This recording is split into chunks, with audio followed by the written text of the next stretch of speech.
like and subscribe to our YouTube channel and press the notification button for more. Thank you.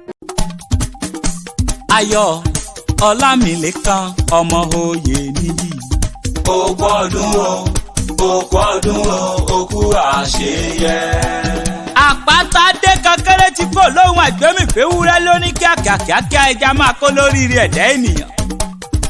Ọkùnrin dúdú bíi kóró òsín olómi lára ló ní fẹ́rẹ́fẹ́ ó nà délé ó dúró déédéé àgbà àyàn ló ń ṣe láàrin àwọn àyàn tí ń bẹ ńlẹ̀ yìí.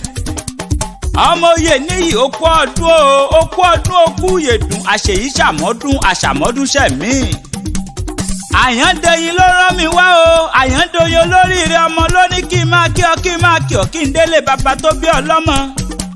Ìkirè ní í ṣe lé bàbá rẹ̀. Ìlà o ọmọ ewu mìíràn, ọmọ adálẹ̀ gbé wùrà, ọmọ adálẹ̀ dùsù kankan. Ewu filé hàn mí fòde hàn mí, ewu kò jẹ́ fàbùjá lè kiri hàn ni. Ọmọ akọ̀kúlé, ọmọ akọ̀kú òde, ọmọ akọ̀kú ọ̀nà èdìgbò. Ó sọdún èyí wàá ṣèmí ìsílágbára lọ́wọ́ Ọlọ́run ọba. Èèyàn tó bá ní kó mọ̀ pẹ̀ láyé, ikú ni ó mọ̀ gúnyán poroporo fún wọn jẹ nínú odó, àìsàn ni ó máa gbowó ọbẹ̀ tó yẹ kán sè sínú ìsáàsùn.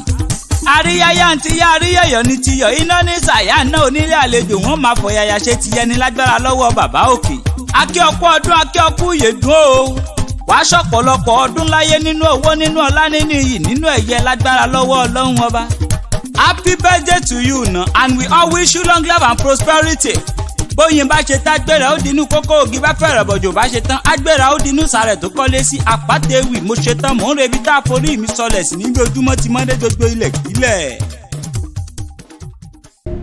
Kindly click like and subscribe to our YouTube channel and press the notification button for more. Thank you.